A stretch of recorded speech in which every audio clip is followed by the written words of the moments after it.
What happened? Well, my girlfriend had to have her gallbladder taken out. It was inflamed and had gallstones in it. It's like a little satchel of marbles. Like a marble bag with Aggies in it. So they had to do that. Yeah. And, like I said, when you're on hospital time, it's just a whole different animal. Hospital time in real time just doesn't... when someone goes, it's going to be a couple of minutes, usually. Usually it's like a couple of minutes, 5 minutes, like that. But the hospital's like, it's going to be a couple of minutes. We're going to get right to the problem. And then why are they moving in slow motion? What happened? Let me get the surgeon and he'll discuss things with you in about 16 hours. Oh my God, how do you do that? Why? Why does it have to be 16 hours?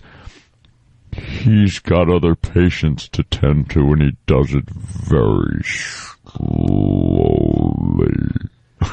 I heard that on the replay. I'm like, people are going to think we're just slowing down a tape or something. That's actually Anthony. That's how it sounds. That's an amazing impression. And you sit and wait.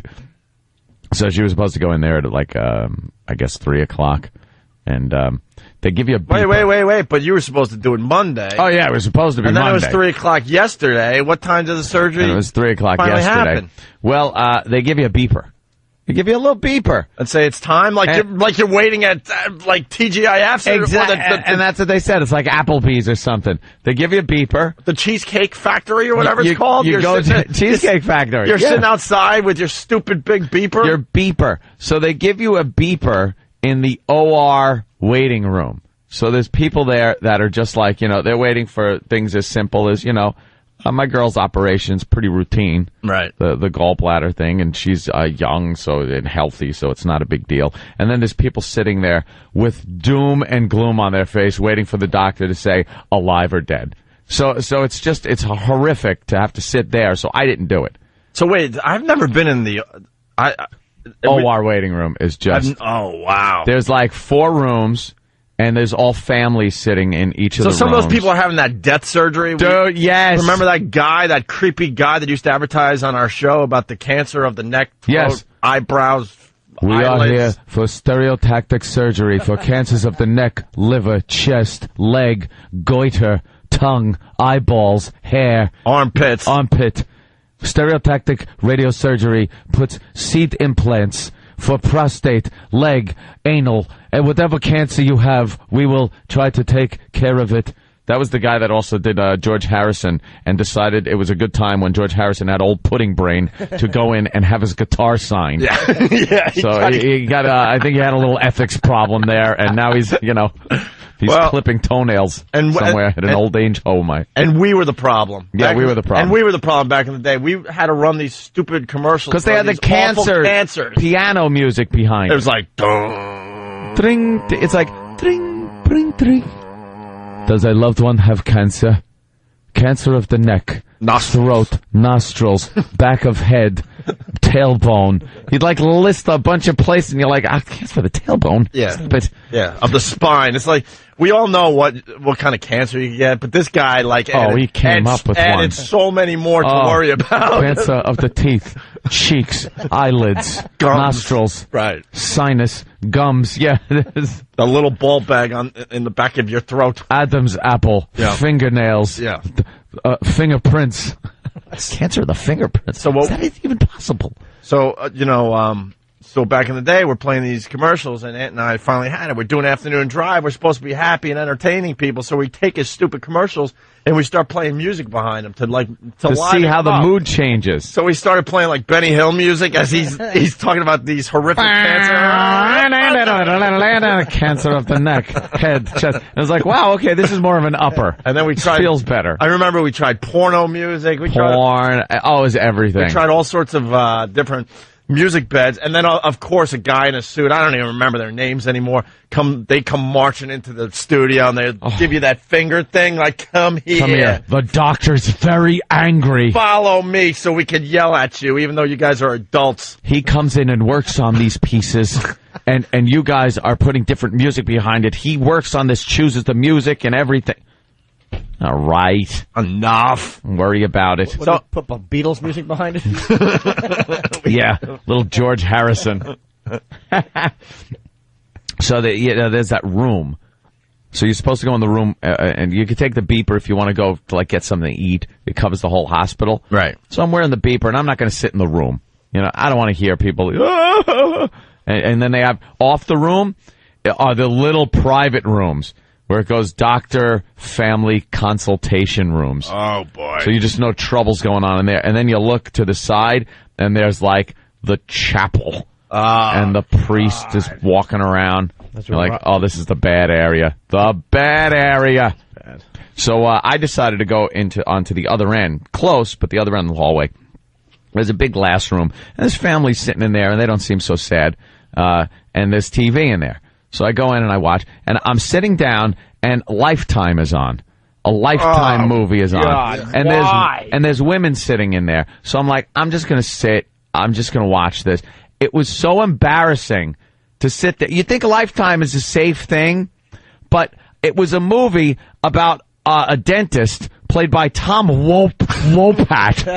Tom Wopat was the dentist, and apparently he was raping his patients. And I'm sitting there with these old ladies, and I have to watch this, and I'm looking up, and there's Tom Wopat, and a woman is under anesthesia, and Tom Wopat's hands going up like her thigh, and he's unbuttoning the shirt, and I'm looking nervously over at the women. He raped me!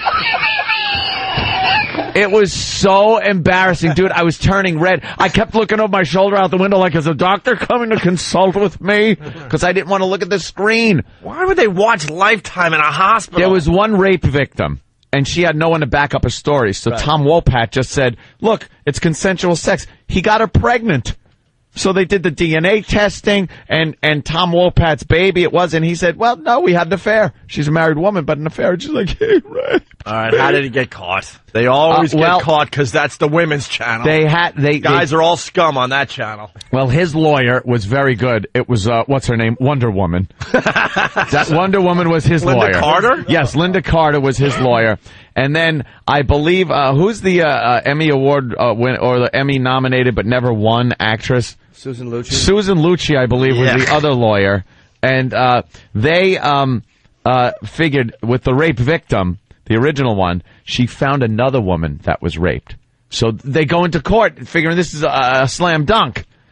But this private investigator for Linda Carter comes up, she was an actress. And a budding, aspiring actress. What did he find, the private investigator? Nice little video and pictures of her early modeling days. So threw her out.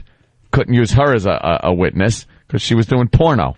Well, why can't you use someone as a witness just because they did porno back in the day? It doesn't matter because Tom Wopat's lawyer, Linda Carter, was just fantastic. I hate that crap when you read about cases and stuff. This person was thrown out because, they went to a kegger once in college. Well, that's what they do. I mean, it's that's what they do. So they figured what they got to do is plant They still cameras. saw the car accident. I mean, give me a break. Doesn't matter.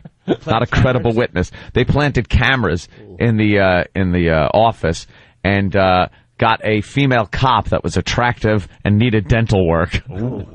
What are the odds? He gave her a good cleaning. All of a sudden, oh look, my face and hair are clean too. That's what he was doing.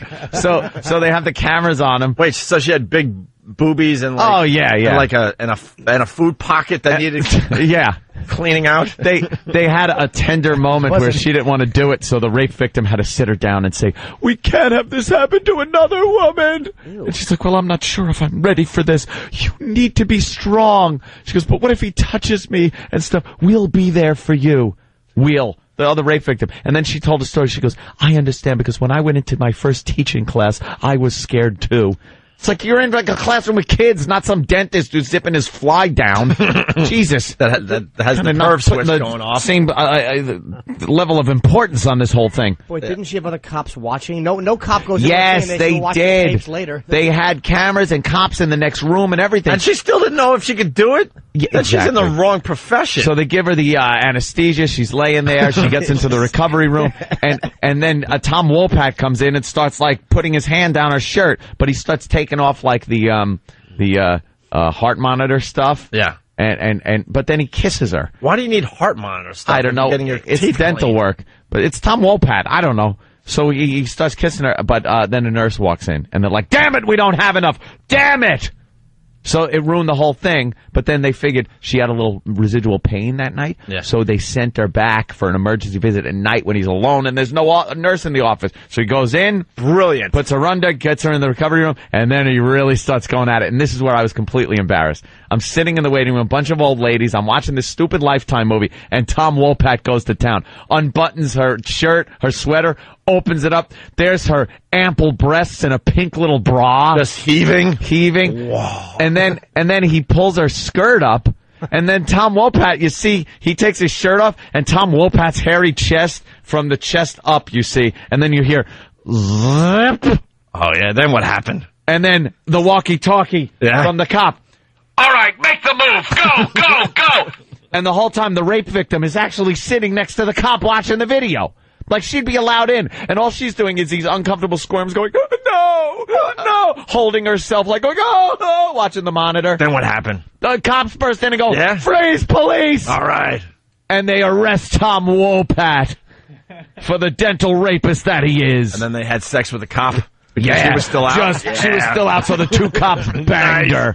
Oh, it was great. And then she woke up and said, "Oh, it was ugly. It was horrible." Oh, They it was blamed bad. it on Tom Wopat. Right. Get yourself to a doctor." Stupid Tom Wopat. And the title was like something, and then it was subtitled, "She Woke Up Pregnant." And of course they had the big controversy between her and the husband. Oh, yeah. Who was like now bitter because she's pregnant with some guy's baby, the dentist rapist. And he's like, I don't know how to handle this. I walk around, I'm the joke of the town. So how did that end? I don't think they got back together. Oh, boy. There's some residual collateral damage Yeah. in those movies. It's just so embarrassing. The old ladies are watching, and I'm looking at Tom Wopat's hand going up her leg, and I'm looking at her, and I got my hand up her thigh because I'm just looking, watching the movie. You should just unzip your fly in front of everybody. Start just cranking. I love this movie. If someone's crying, yo, shut up. I'm trying to keep my rod. Keep it down. Pipe down. Why would you watch Lifetime waiting 'cause for a it loved was- one to have some horrific Here's why, operation? because it's on. Like, I had no not choice. You, not you. Oh, I know. Why you didn't have they? a horrific operation. Yours was, your girl's operation was, it's one of the ones that is kind of easy. Yeah. But I'm sure, not everyone in this situation had an easy operation. They were waiting for the outcome. No. There was people being wheeled by, I swear, with their heads, like big scars down their shaved heads. Like there's brain surgery going on right next door. And I'm watching Tom Wopat. Yuck. And then the after the Tom Wopat movie's over, the one woman goes, you could change this if you want, because Straight, Gay, or Taken was coming on, where the woman's got to guess if the guy's straight, gay, or taken. Oh. It's a game show kind of thing. She goes, you could change this if you want. Like, could you change Tom Wopat? So I put on Leave It to Beaver. But you should have watched. You should have watched Straight, Gay, or Taken. I think she didn't want it on. She was offended by it. And I'm sitting there watching Tom Wopat diddle. Leave It to Beaver's better than Straight, Gay, or Taken? I love Leave It to Beaver. Yeah. It was the accordion episode. It's great. All right, who wants to do the Beaver joke? Just kidding. That's it. I watched Tom Wopat just before. Why am I watching it now? All right. Straight, gay, or taken, how would she tell us? She would just smell the guy's breath? Chlorine. All right,